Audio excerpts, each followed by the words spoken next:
Reflexão da liturgia da palavra do 21º domingo do tempo comum. Todo empreendimento, seja ele missionário ou não, precisa ter à sua frente líderes para que dê resultado. O papel de liderança é fundamental em qualquer empresa, inclusive na igreja. O Sumo Pontífice, o Papa, é um líder nato, mas a caminhada missionária da igreja avança se ele de fato desempenhar essa liderança de modo que ela cresça sem se perder da sua origem apostólica. Assim acontece com toda a hierarquia da igreja até chegar às bases em nossas paróquias, onde o pároco precisa ser um líder e os agentes de pastoral também. Desse modo, chamamos de liderança as pessoas mais envolvidas na comunidade, que auxiliam na gestão da paróquia, assumindo trabalhos e ajudando a decidir. São os nossos agentes de pastoral engajados, pessoas tão importantes na vida da paróquia e da igreja de um modo geral. Porém, nem todos sabem ou têm vocação para liderar. Há os que lideram e os que obedecem os líderes e agem, colocando a mão na massa e transformando-a. São assim a vida e a missão da igreja desde os primórdios, ou desde a formação do povo de Deus, como vemos na primeira leitura de hoje. Nessa primeira leitura do livro de Josué, encontramos a convocação desse grande líder, sucessor de Moisés, para uma assembleia com o povo de Deus. O tema principal dessa assembleia é medular, é o serviço a Deus. Porém, eles precisam definir a que Deus eles querem servir. Se eles querem servir a Javé, o Deus de Israel, que os libertou da escravidão do Egito e os conduziu à terra prometida, ou a outros deuses. O povo é unânime em afirmar que querem servir a Deus, Javé, o Deus da libertação, o Deus de Abraão, de Isaque e de Jacó. O Deus que colocou diante deles líderes como Moisés e Josué. Essa decisão é fundamental para que o projeto de Deus se concretize e para que o trabalho de liderança de Josué dê certo. Muitas vezes os trabalhos dos líderes não dão certo porque o povo ainda não decidiu a que Deus servir. Ainda hoje muitos equívocos em relação a Deus, e tem muita gente que pensa que está servindo a Deus, mas está servindo ao diabo, ou é o próprio diabo em pessoa, como diz o evangelho de hoje, quando se refere a Judas. Essas pessoas dificultam a qualquer liderança desenvolver seus trabalhos. Sempre vamos encontrar aqueles que somam conosco e aqueles que dividem. Somam e dividem em dois sentidos, um positivo e outro negativo. Pessoas que somam conosco são pessoas que nos ajudam, que têm o mesmo ideal, que lutam pela mesma causa, que visam os mesmos objetivos. E pessoas que dividem são as que não concordam com o que está sendo feito, as que querem as coisas do seu jeito, mesmo que o seu jeito não seja o jeito certo ou o jeito ideal de fazer as coisas. Pessoas que, por não concordarem, fazem de tudo para atrapalhar e prejudicar o trabalho, dividindo a comunidade e a enfraquecendo. Encontramos muito essa realidade dentro de nossas paróquias. Nem Jesus escapou disso. Dentre os seus discípulos, havia pessoas comprometidas com o projeto de Deus, mas havia as que escandalizavam por qualquer coisa. Havia as medrosas, as fracas e covardes e as pessoas traidoras, apresentadas por Judas, filho de Simão Iscariotes. Essas pessoas também dividem no sentido pejorativo do termo. Por outro lado, vamos encontrar os que somam e as que dividem no sentido inverso. As que querem somar para si, ajuntar pessoas em sua volta para fortalecer uma ideia oposta àquela em que se está caminhando, ou seja, são as lideranças negativas. Essas também existem, e são muitas.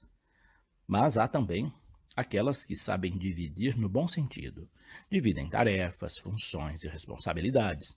Dividem o pão e os dons. Dividem seu tempo, dedicando-se em várias frentes, na família, na comunidade e na sociedade. Enfim, são as lideranças positivas. Josué foi uma liderança positiva porque soube conduzir o povo no caminho de Deus, com autoridade, sem ser autoritário. Jesus foi a maior liderança que temos. Ele foi líder e ajudou a formar outros tantos grandes líderes. Assim, a igreja nasce sob a liderança dos apóstolos e segue crescendo através de seus sucessores, líderes. Uma igreja sem líderes não é igreja. Foi o que Paulo ensinou quando formou comunidades. As comunidades paulinas só existiram porque nelas existiam líderes. Essa pedagogia paulina, que é uma pedagogia cristã dada e ensinada por Cristo, é que faz a Igreja Católica um dos maiores empreendimentos do mundo. Sem essa organização através de lideranças, não é possível ser igreja, comunidade de comunidades, comunidades eclesiais missionárias.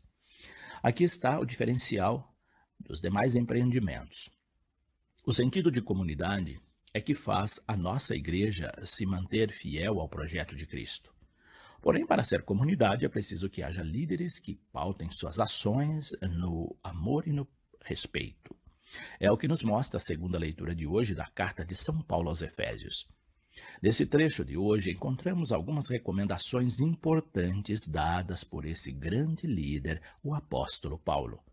Ele começa dizendo que devemos ser submissos uns aos outros. Muita gente faz uma leitura errada desse texto, sobretudo quando se trata da submissão das esposas aos seus maridos. Aqui Paulo quer mostrar o respeito, a obediência aos papéis, à hierarquia, e não simplesmente a servidão. Sem esse procedimento de respeito aos papéis ou à parte que cabe a cada um, não é possível viver em comunidade, nem em família, nem em sociedade. Uma sociedade organizada é uma sociedade de papéis bem definidos, em que cada um cumpre a sua função com respeito. Quando não se respeita a autoridade, vive-se num caos.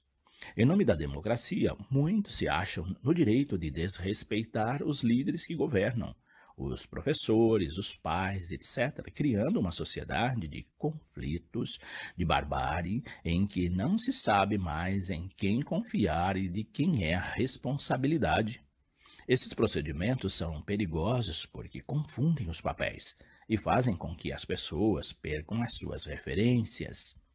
O líder é aquele que sabe conduzir com autoridade e respeito as suas ações, de modo que todos se sintam partícipes e responsáveis. Por isso é preciso amor, diz a carta aos Efésios. Somente o amor é capaz de fazer com que qualquer liderança seja eficaz. Paulo acentua o amor na família, da esposa com o esposo, e do esposo com a esposa, e dos filhos com os pais, e dos pais com os filhos. Quem interpreta errado o início dessa leitura, quando fala da submissão da esposa, deve ler em seguida o versículo 25, que fala do amor do marido por ela. A submissão significa respeito e não subalternidade. Assim, ambos devem se respeitar, pois somente assim terão filhos que também os respeitarão e respeitarão os demais fora de casa.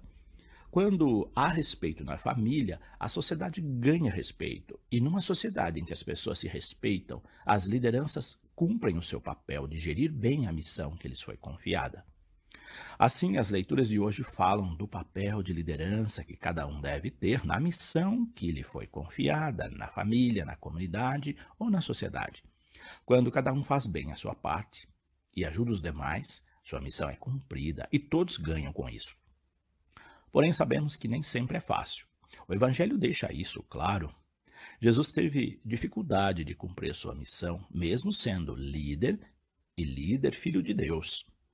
E encontrou quem o traísse. Muitos desistiram da missão quando viram que não seria fácil.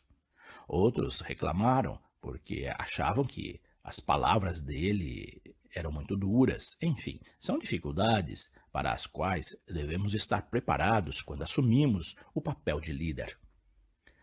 Que tenhamos sempre a coragem de perseverar para seguir adiante na missão, mesmo enfrentando dificuldades e resistências. Com amor, tudo é possível, mostram as leituras de hoje. Josué, com amor, conseguiu que o povo se mantivesse fiel a Deus. Paulo, com amor, pediu que a família e a comunidade vivessem o amor. Jesus mostrou com palavras e atos o que é o amor e a perseverança. Estejamos, portanto, fortalecidos com essa palavra e possamos seguir adiante na missão, na nossa missão, sempre confiantes em Deus. Deus abençoe a todos. Padre José Carlos Pereira.